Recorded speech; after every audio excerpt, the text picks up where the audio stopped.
Mateus, capítulo 5, versos 1 e 2. Vendo Jesus as multidões, subiu ao monte, e como se assentasse, aproximaram-se os seus discípulos, e ele passou a ensiná-los, dizendo: vamos orar? Senhor Deus, obrigado pela tua palavra, Senhor.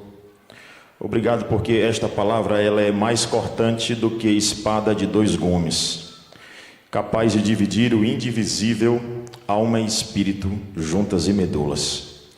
Senhor Deus, pedimos que esta palavra agora penetre no mais íntimo do nosso ser e transforme o nosso coração. Senhor Deus, abençoa a mim e aos meus irmãos, eu na condução da tua palavra e a eles neste momento que irão ouvir, para que todos nós, ó Pai, saiamos daqui nessa noite edificados e certos de que, Senhor, o Senhor falou conosco. Que o Senhor então nos dirija, abençoe esta série que se inicia hoje a partir de Mateus capítulo 5, versos 1 e 2. Instrui a tua igreja, confronta a tua igreja e consola a tua igreja, Senhor. Nós pedimos que depois desse sermão nós possamos te amar mais, por amor do teu nome. Rogamos isto em nome de Jesus. Amém. Meus queridos irmãos, o título que deu aos puritanos, ou na verdade a realidade que deu o título dos puritanos de doutores da alma, né? Às vezes é muito mal compreendida. Isso porque a ideia de médicos da alma, né, doutores da alma, pode levar você imediatamente a essa ideia moderna que nós temos, né, de ciência, né, de toda a realidade medicinizada, né, de toda a realidade médica com a qual nós estamos bem acostumados. E isso, de alguma maneira, afasta a gente do real significado do que seria ali os doutores da alma, que curavam a alma, que eram instrumentos de Deus para a transformação de vidas, né? Então, se você olhar para os puritanos, aqueles homens que viveram ali século XVI, século XVII, se você pegar as obras dele, dê uma olhada em boa parte das obras dos puritanos, né, as que deram pelo menos esse título de doutores da alma, quase você não vê nenhuma instrução, ali sobre o corpo, mais especificamente. Não que eles estivessem fazendo uma dissociação total entre o corpo e a alma, como se uma coisa não reverberasse na outra. De jeito nenhum, irmãos. Os puritanos eram homens profundos na palavra, entendiam muito bem, muito embora eles não tivessem toda a compreensão que nós temos hoje, né? E que a ciência, o avanço da ciência, né, que veio séculos depois, a partir do iluminismo e assim por diante, chegamos a todo esse avanço que nós temos hoje. Mas essa compreensão é importante porque a minha abordagem vai ser justamente a de doutor da alma, realmente, né? A de alguém que está tratando, assim como o Senhor Jesus Cristo, não do corpo, não da parte física, mais uma vez, não que não tenha o seu reverberar, obviamente tem, né? Mas principalmente no que diz respeito ao nosso relacionamento com Deus. E nesse sentido, irmãos, já que eu vou tratar do que diz respeito ao nosso relacionamento com Deus, a sua alma, né? O trato da sua alma, não há nada melhor do que a palavra do Senhor. Na verdade, além da Escritura, não há outro trato que possa ser eficiente no que diz respeito ao cuidado da alma, a cura da alma. De jeito nenhum, tem que ser a palavra de Deus.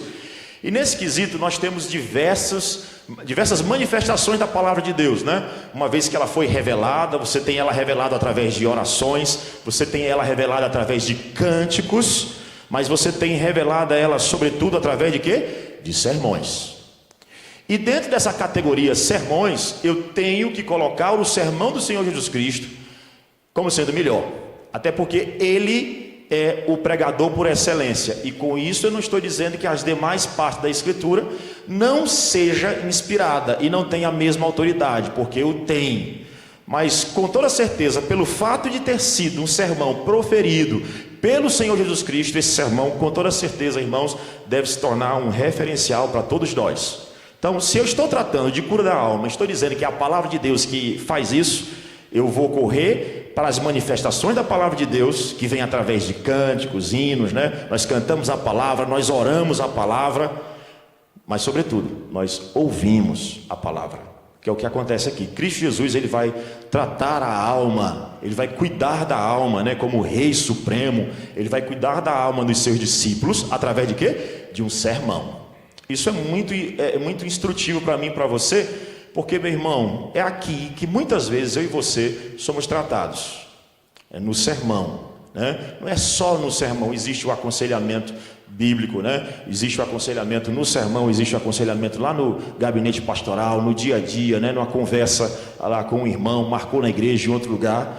Mas sempre a palavra de Deus, irmãos, ela tem aí um papel importante, preponderante no trato da alma. Na verdade, é a única que pode tratar a sua alma. Então, dito isso, eu preciso olhar para cá, para esse sermão de Cristo, né? Um sermão longo, né?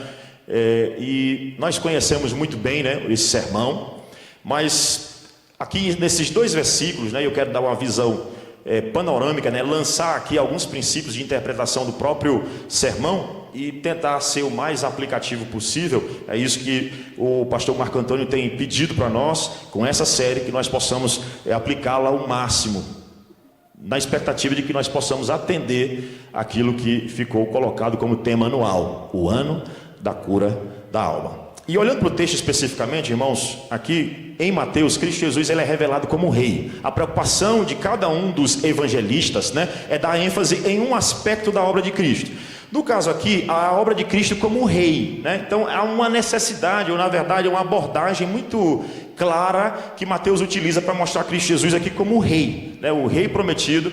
E mais especificamente aqui nesse sermão, o Rei que trata, o Rei que cura a alma, né? O Rei e o Rei mestre, porque ele vai fazer isso através de quê? De um cetro do seu poder imediato, fazendo, haja isso, ouve isso. Ele poderia ter feito isso, mas ele fez como mestre. Ele fez isso ensinando os seus discípulos. É por esta razão, irmãos, que eu queria mostrar a Cristo como o mestre, né? O mestre do reino e o cuidado da alma, né? Cristo então é o mestre do reino, e vamos observar como é que ele cura a alma a partir desse sermão. Antes de entrar nos 2 versículos, tá? Propriamente dito, o R.C. Sproul, ele diz o seguinte, ele diz que há pelo menos alguns erros que nós precisamos evitar com relação, né, ele comentando o texto de Mateus, que nós precisamos evitar com relação ao Sermão do Monte. O primeiro deles, ele diz, é achar que não há aplicabilidade para nós hoje. Tem muita gente que olha para o Sermão do Monte e diz, isso aqui serviu para aquele tempo, pastor. Foi um sermão que curou a alma, que tratou a alma daquelas pessoas naquele período especificamente, mas não o nosso. Irmãos, a palavra de Deus fala em todo o tempo. Ela é autoridade em todo o tempo. Infelizmente, né, com as novidades, né, o avanço da ciência, da filosofia, as pessoas têm mania de se afastar da palavra do Senhor. Um outro erro é olhar para cá como uma interpretação apenas de a lei aqui é para mostrar que ninguém é capaz de cumprir, e o Sproul diz isso, né? Ele diz, é para apontar para Cristo, mostrar que ninguém é capaz de cumprir, bem-aventurados os humildes, os pacificadores, ninguém é capaz de cumprir, e aponta diretamente para Cristo e pronto. Não, não é só isso, muito embora exista esse aspecto, e este aspecto seja muito importante. Mas não é apenas esse, irmãos. Com toda certeza, eu e você precisamos olhar para cá como uma regra de vida. Não é só, eu não consigo cumprir, então eu não vou nem tentar. Não, eu preciso cumprir.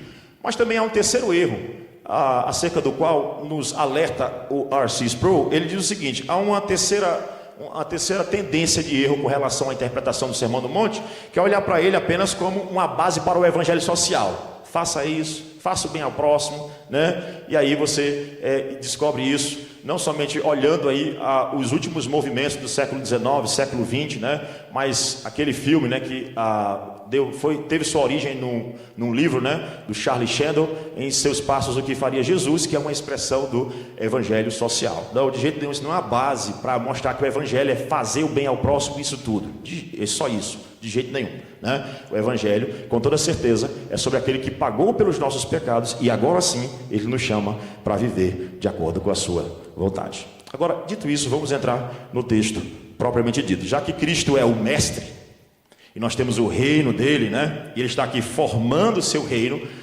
Agora vamos olhar para esse texto especificamente, agora olhando para essa primeira parte do versículo 1, ele diz, vendo Jesus as multidões. Se você olhar para o contexto, capítulo 4, versículo de número 23, você está aí porque tem uma grande multidão, né? Por que tem uma grande multidão indo atrás de Cristo Jesus? Está aí, versículo 23. Percorria Jesus toda a Galileia, ensinando nas sinagogas, pregando o evangelho de quê? Do reino, porque a ênfase de Mateus é essa, e curando toda sorte de doenças e enfermidades entre o povo. E a sua fama correu por toda a Síria. E com isso, irmãos, uma multidão foi atrás de Cristo Jesus.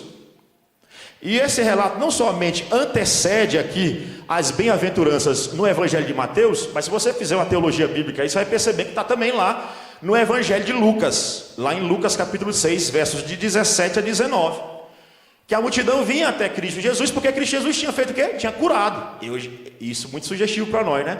Que estamos no ano da cura da alma, aqui a nossa abordagem desse ano, pelo menos.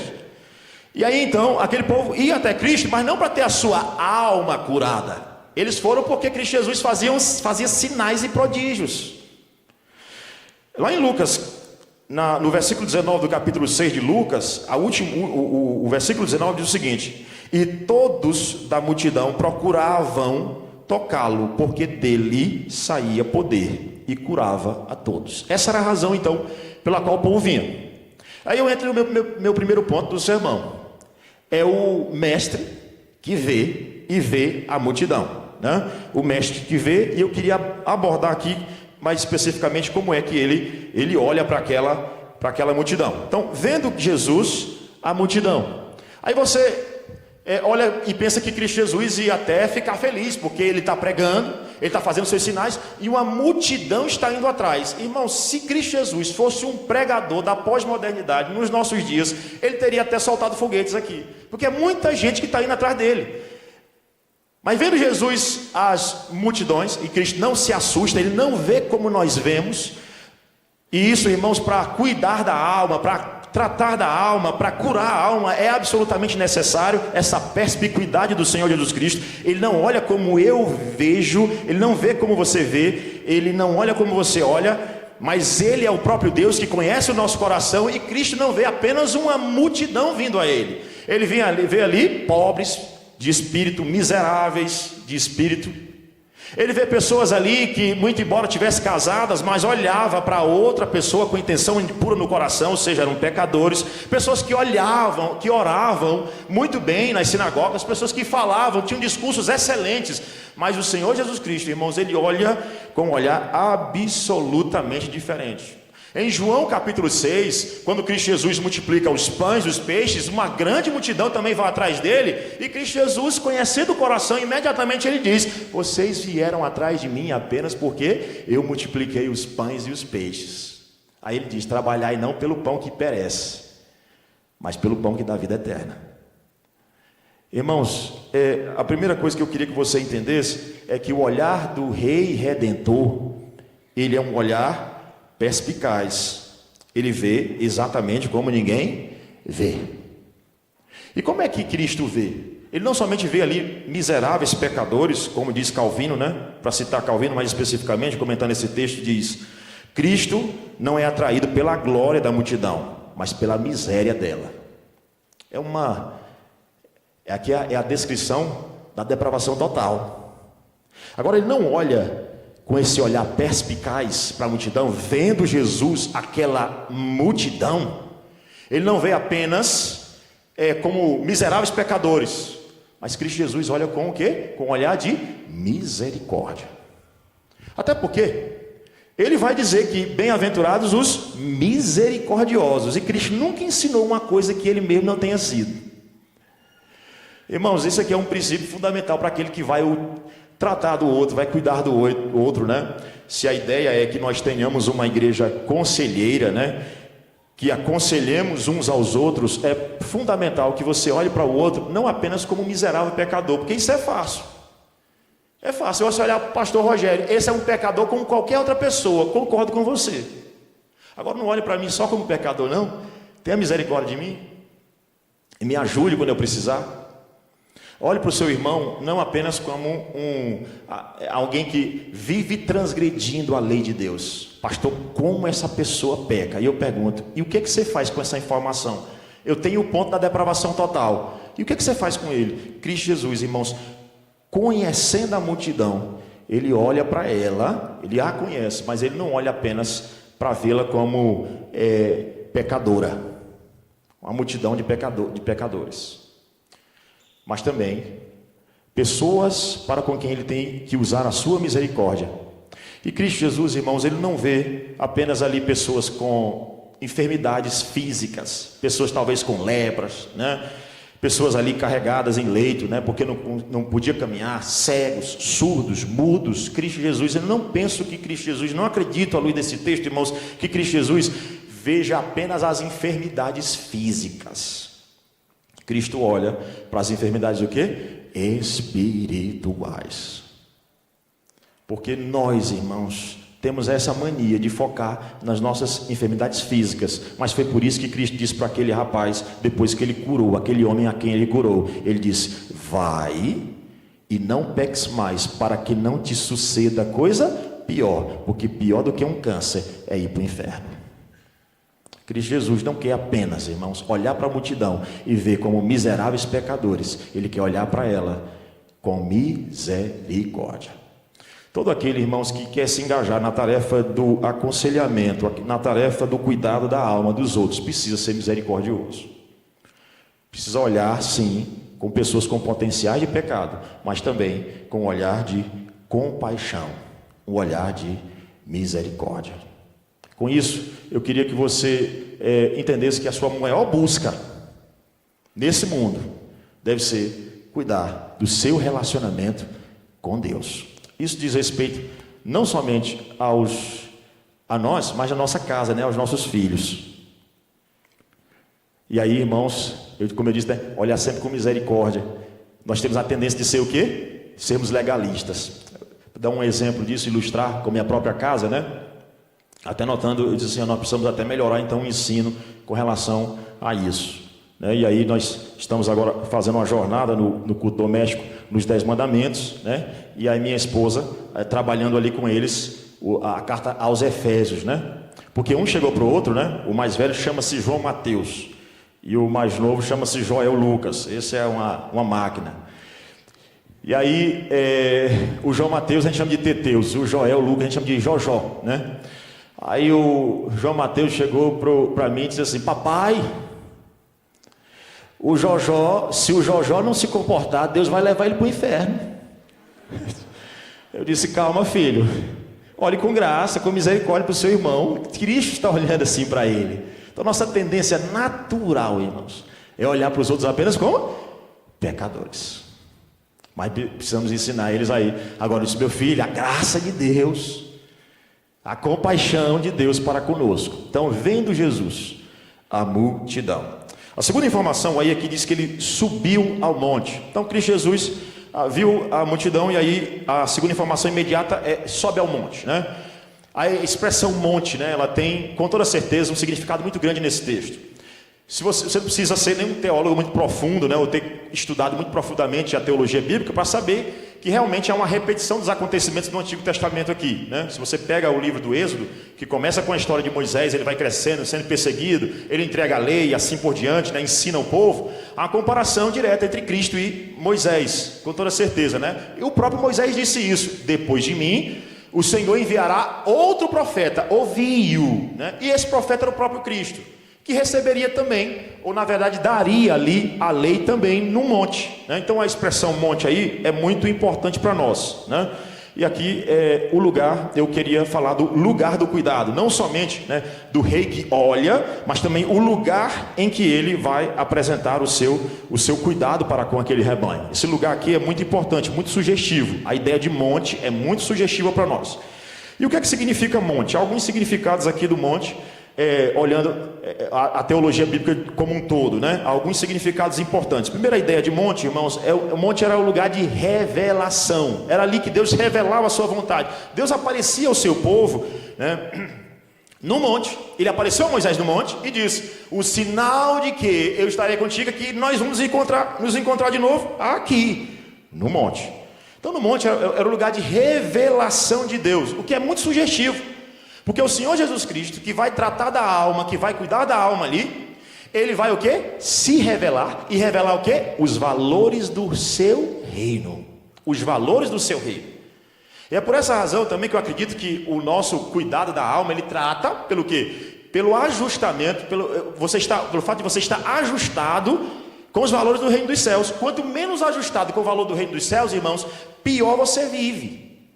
Pior você vive. Então, quanto mais afastado dos princípios bíblicos, por exemplo, se a Bíblia diz, bem-aventurados os humildes, se você for uma pessoa soberba, você está distante da felicidade, absolutamente distante da alegria, do gozo eterno, né? Então, você tem aqui a revelação de Deus. Por exemplo, no Monte Sinai, você tem a lei, né, e a aliança. No Monte Sião, você tem a presença de Deus, o rei, o rei que também era rei do seu povo, né? No Monte Carmelo, você tem Deus confrontando os outros deuses, Baal e os outros deuses. E tem um lugar de quê? De revelação. Um lugar de revelação. Irmãos, a quem nós recorremos quando nós precisamos saber, por exemplo, quem nós somos? Qual é a nossa identidade? Para o nosso próprio coração? Para a sociedade ao nosso redor? Para os valores que estão sendo pregados? Ou pelos valores do reino dos céus, que nos são revelados para aquele que subiu ao monte, que é o Cristo Jesus, com toda a autoridade, que é maior do que Moisés, para quem Moisés apenas apontava, exemplificava e tipificava. Esse é Cristo Jesus, irmãos. E se você quer viver uma vida feliz, se você quer a cura da sua alma, se você quer ter a sua alma tratada, você precisa estar de acordo com o reino dos céus, com os valores do reino dos céus. E qual é a autoridade disso? Daquele que subiu ao monte. Ele, para quê? Para trazer a revelação de Deus. Não através, irmãos, de dicas quaisquer. Não através de técnicas quaisquer. Não através de um desenvolvimento científico. Nada disso cura a sua alma. Muito embora eu não seja contra o desenvolvimento científico, tá? O desenvolvimento da ciência.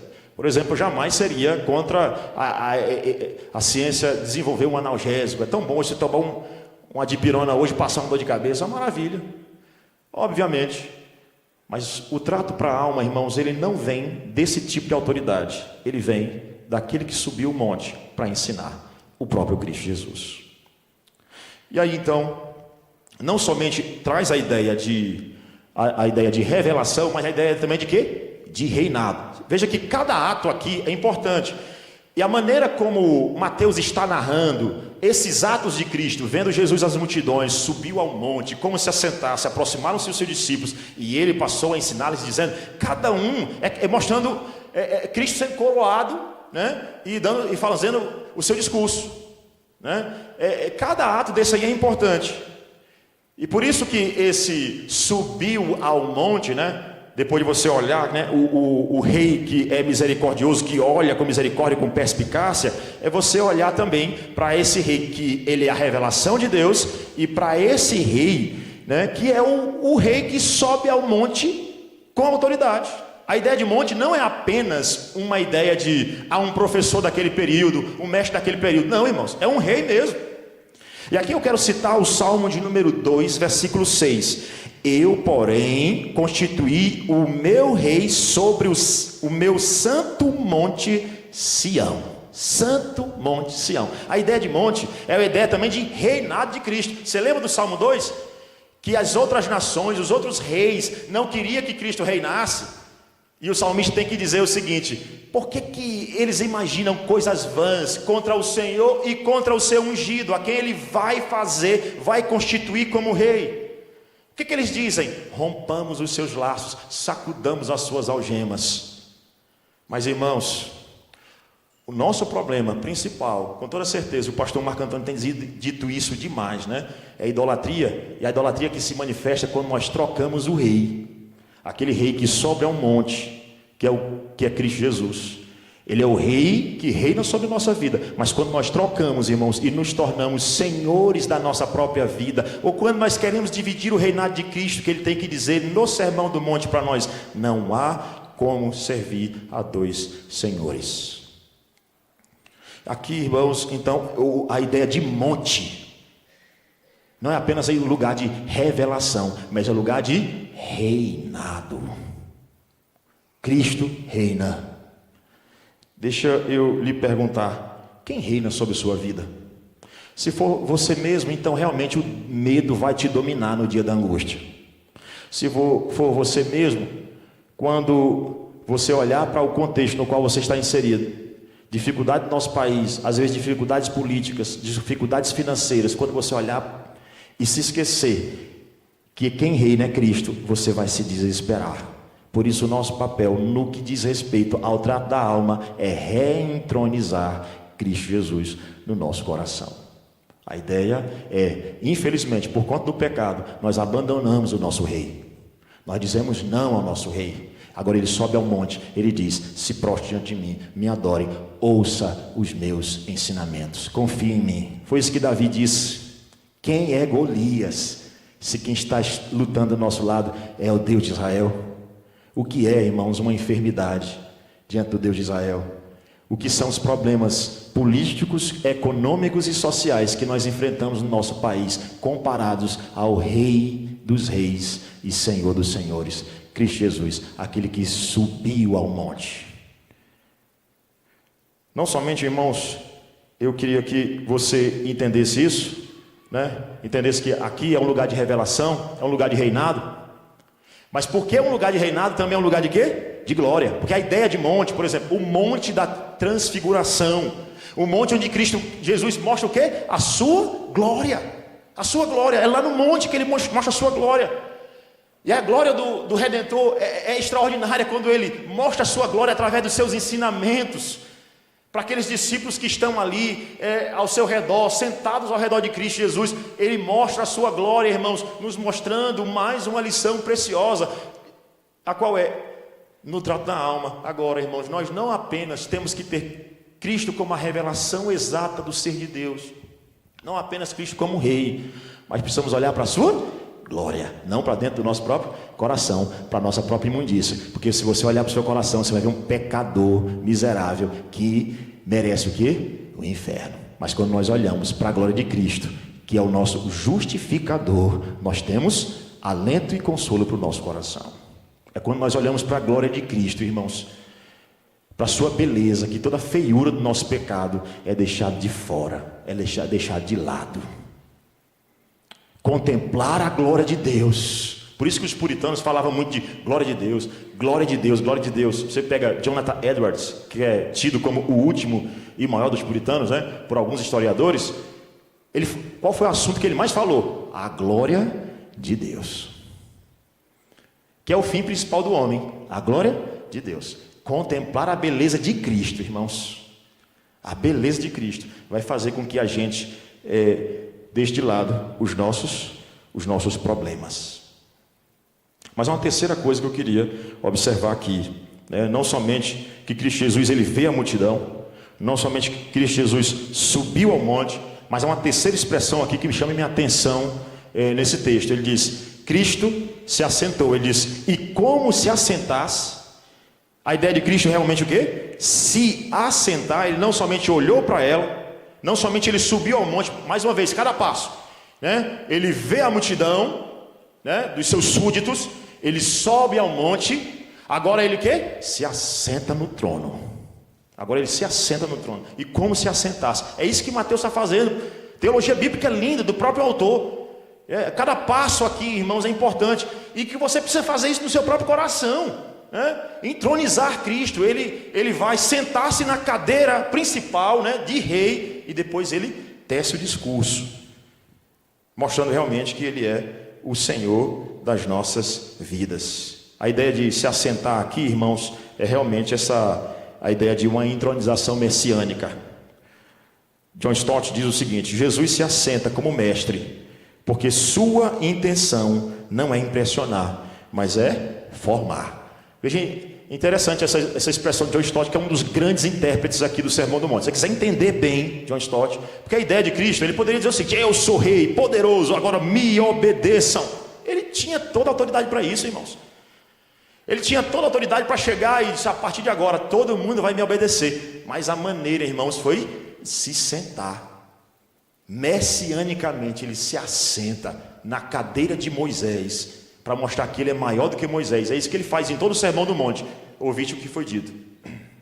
Eu, porém, vos digo. Moisés disse isso, mas eis aqui alguém que é maior do que Moisés. Por isso, até mesmo, irmãos, quando eu fico pensando, né? Rapaz, com que autoridade eu vou aconselhar, eu vou trazer alento para o coração da pessoa? Ela já passou por vários tipos de profissionais. Qual é a minha autoridade? A minha autoridade, irmãos, emana daquele que se assenta no trono, Jesus Cristo. É dele que vem a autoridade para tratar a alma de pessoas. Ele se assenta.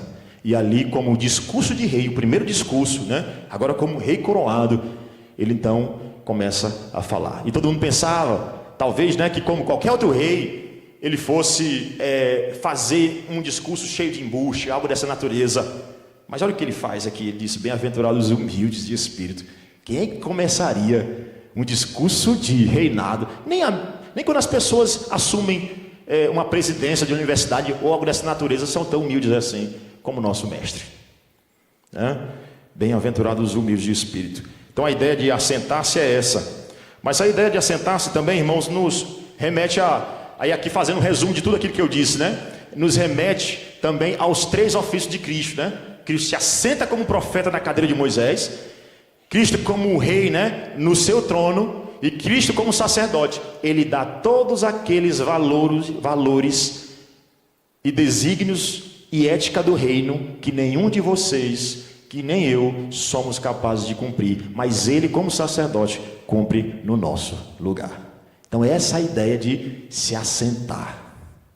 Ele se assenta como rei, mas ele se assenta para fazer aquilo que Adão não conseguiu fazer, ou na verdade que Adão quebrou, os 3 ofícios de profeta, sacerdote e rei, e Cristo agora se assenta para restituir a gente nos nossos ofícios. Porque é isso, irmãos, que é a restauração da alma. A restauração da alma passa sim na redenção, a redenção daquelas funções criacionais que você tinha, de profeta, sacerdote e rei. Enquanto você não executar essas funções, você não será feliz. É por isso que a pessoa diz: pastor, eu já fiz de tudo, eu fui ali, fui acolá, mas ainda não me encontrei feliz, o meu coração não se alegra. Você só será feliz, irmãos, quando você se encontrar não consigo mesmo, mas com aquilo ou a identidade que Cristo Jesus, o que Deus te deu. Profeta, sacerdote, rei.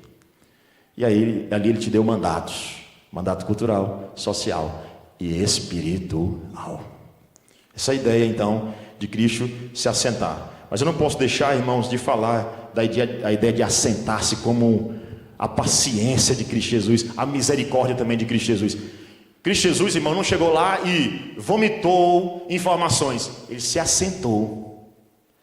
O que para mim e para você é muito instrutivo, irmão, para tratar do outro, para cuidar do outro. Precisa ter paciência. Eu me lembro aí então de um professor meu que dizia: meu amigo, pastor precisa gostar de ouvir as pessoas. Porque se você não gostar, né? E aí eu estendo não somente pastor, mas todos os crentes, porque todos nós somos chamados a cuidar dos outros, ao cuidar da alma, irmãos. Nós precisamos ter paciência, não somente de ouvir, mas também de quê? De ensinar. Ensinar. Com paciência. Assentou-se Cristo. Olha o ato de misericórdia. Ele, como se assentasse. Ele se assenta com muita compaixão. Há uma quarta coisa, aí um quarto ato também. Ele disse: então, vendo Jesus as multidões, subiu ao monte, e como se assentasse. Agora, há o outro lado, que é o lado, digamos assim, do aconselhado, né, daquele que tem a sua alma tratada, que são os discípulos. E eu preciso dizer para você aqui, de cara, que discípulos aqui não são os 12, né? Há muitas vezes em que o Evangelho cita discípulos, que ele não está se referindo aos 12 especificamente, necessariamente, tá? Ele está se referindo àqueles que seguiam Cristo. Mas perceba, tinha uma multidão, mas apenas os discípulos se aproximam de quem? De Cristo Jesus. Não é toda a multidão, irmãos, de jeito nenhum, não é toda a multidão. E isso está em total acordo com o Sermão do Monte como um todo. Por exemplo, capítulo 7, versículo 13, né? Entrai pela porta estreita, mostrando que tem uma multidão, mas a porta é o quê? Estreita. Daquela multidão, apenas os discípulos se aproximaram. Ora, como é que eu quero ter a minha alma tratada, vivendo distante do Senhor? Ora, como é que eu quero ter a minha alma tratada, irmãos? Meu irmão, minha irmã, como é que eu quero ter a alma tratada, vivendo uma vida à revelia, distante do evangelho da salvação, distante da comunidade, do rebanho, do discipulado. E aí eu pergunto para você, a qual grupo você faz parte? Da grande multidão, daquela massa ou dos que caminham no discipulado do Senhor Jesus Cristo? A qual grupo você faz parte? Perceba que muitas vezes, irmãos, nós sofremos porque nós vivemos uma vida forânea ao evangelho, distante. É sempre distante do evangelho. É a pessoa que mal vai na igreja, ela acha cansativo demais. A multidão o quê? Se aproxima. Irmãos, do jeito que eu tenho que me preparar, o pastor Marco Antônio, o pastor Tiago e os demais pastores dessa igreja precisam se preparar para o sermão. Deixa eu dizer para você, se prepare para ouvir. Aproximaram-se os seus discípulos. Eu estou feliz por ter vocês aqui hoje. Vocês se aproximaram para ouvir, não a mensagem do pastor Rogério, mas a santa mensagem que transforma vidas e que cura a alma. Aproximaram-se os seus discípulos. São poucas pessoas, né? Ele diz, ainda, Mateus 7,14 diz assim para a gente, ainda dentro do Sermão do Monte, né? Poucos são os que encontram, o que há encontram, a porta, né? Nem todo que me diz, Senhor, Senhor, não são todos. Não são todos. Quem é que vai ter sua alma tratada? Quem é que vai ter o seu coração sarado dos pecados, dos problemas, da angústia? Aqueles que se aquietarem, aqueles que se aquietarem aos pés do Senhor Jesus Cristo. Eu não estou dizendo, irmãos, que isso é um ato do homem, é o homem que fez, foi o homem que foi. De jeito nenhum, o próprio Cristo Jesus vai dizer isso em João 6,44. Ninguém vem a mim se o Pai não enviar. Se você veio aqui foi porque Deus Pai trouxe você. Ninguém vem a mim se o Pai não enviar e eu ressuscitarei no último dia. Se você veio aqui, irmãos, é porque você não é apenas um curioso. Você não é apenas um espectador, um consumidor do Evangelho. Você é um seguidor de Cristo Jesus. É esse, ou a esses ele vai tratar a alma, desses ele vai tratar a alma, tratar o coração. Esse aproximar-se de Cristo, irmãos, ele revela o quê? Dependência. Eu não sou, em outras palavras, o que esses discípulos estavam dizendo era, eu não sou autossuficiente, eu preciso do mestre, eu preciso do rei que sara a minha alma. Quando você chega aqui nessa noite, irmãos, para ouvir o evangelho, quando vocês chegam aqui nessa noite para ouvir o evangelho, eu tenho certeza de que vocês vieram aqui, não com um olhar soberbo, porque a maneira de você se aproximar do evangelho não é essa, mas com o coração pronto para aprender. O pronto para aprender, seguir a Cristo, aproximar-se dele totalmente. Nós temos duas atitudes dentro do Éden. Ou você foge de Deus como Adão, ou você vem até Deus como os discípulos estão fazendo. Você vem até Cristo. Ou você foge de Cristo Jesus como Judas que pecou e fugiu, ou você faz como Pedro que mesmo tendo traído Cristo e negado 3 vezes, ele foi para o Redentor, ele insistiu até que ele foi salvo. Não desista. Corra para o Redentor insistentemente. Aproxime-se e ele sarará a sua alma. Irmãos, essa ideia de se aquietar, a ser aquietado aos pés de Cristo, é muito importante. Ontem, no estudo com o MP, nós lemos um capítulo do livro Simplesmente Crente, do Michael Horton, né? Um livro excepcional. Capítulo 3, Jovens e Inquietos, porque a ideia da juventude às vezes é inquietude, não para ouvir. E aí ele chama a atenção, Horton chama a atenção no capítulo 3, algo interessante que ele diz, veja comigo, atente bem, ele diz, são abundantes os estudos chocantes dizendo que muitos de nossos filhos saem da igreja quando chegam aos seus anos de faculdade, mas isso não devia nem ser tão chocante, por quê? Para início de conversa, eles na verdade nunca estiveram envolvidos na igreja. Muitos nunca se aquietaram para ouvir um sermão. É isso que o Horton diz, né? E diz biblicamente. Deixa eu perguntar para você, seu coração está inquieto? Você consegue ouvir o sermão?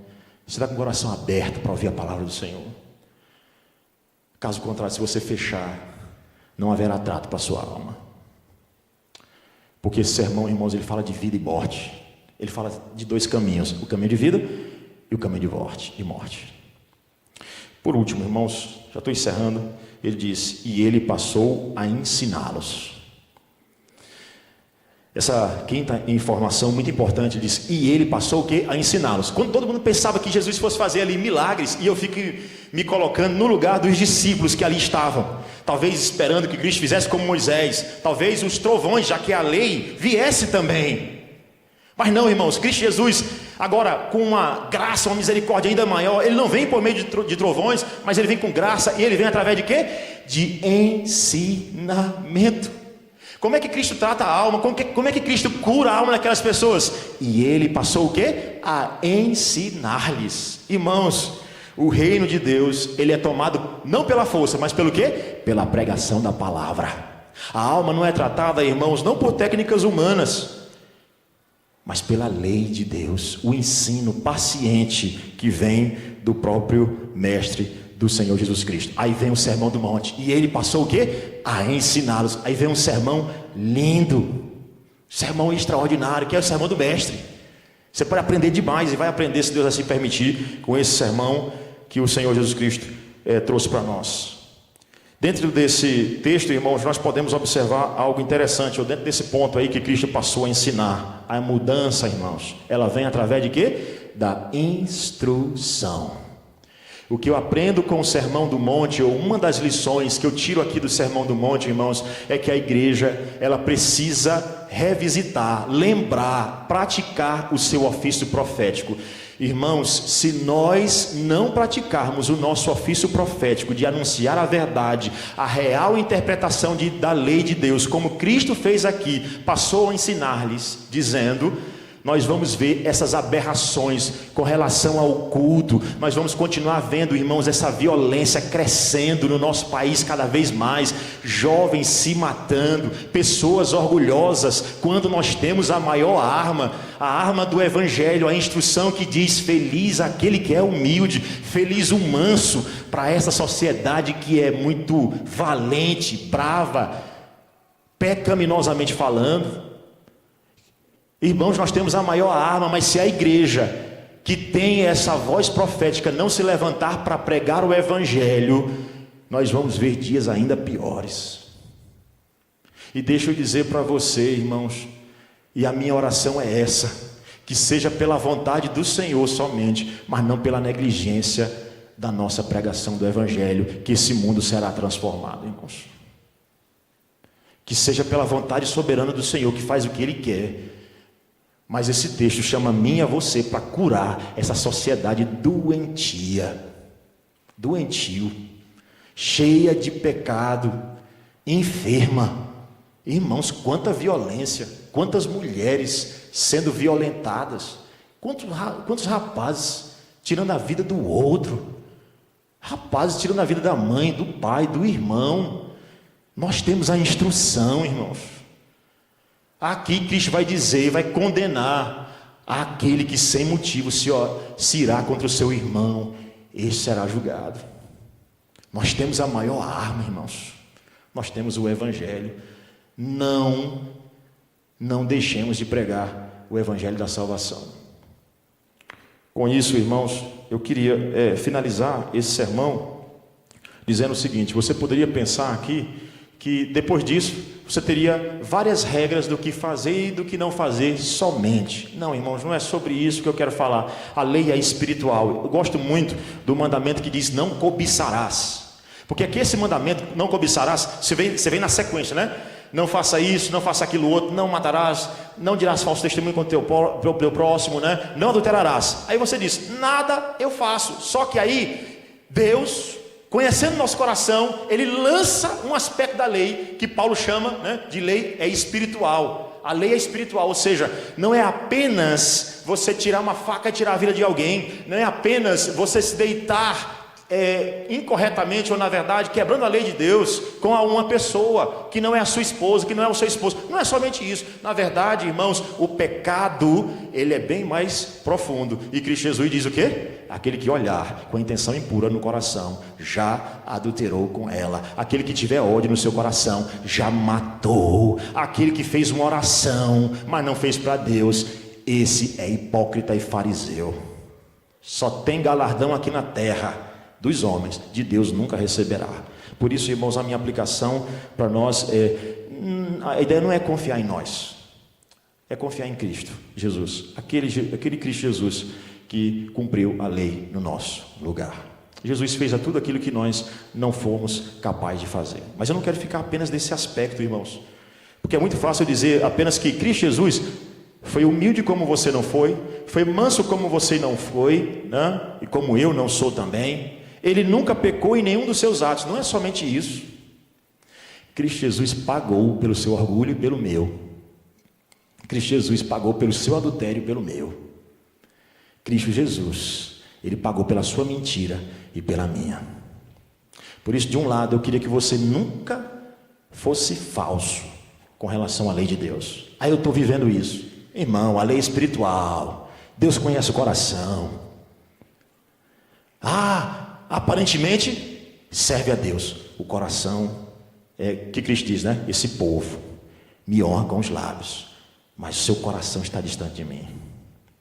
Que Deus tenha misericórdia de nós, irmãos, para que somente em Cristo nós entendamos o cumprimento da lei de Deus, mas que nós possamos ter o descanso de que toda essa lei foi cumprida por Ele em nosso lugar. Amém. Não é exigido que você faça isso tudo de uma vez. Não foi só uma bem-aventurança, né? Deixa eu reformular. É exigido que você faça tudo de uma vez, mas obviamente, né? Obviamente, você vai amadurecendo, amadurecendo. Hoje me falta humildade, né? Mas eu tenho mansidão. Mas com o passar do tempo, espero que você tenha mansidão e humildade. Você cresça e que você amadureça. E assim o Senhor vai tratando a sua alma e a minha. Amém.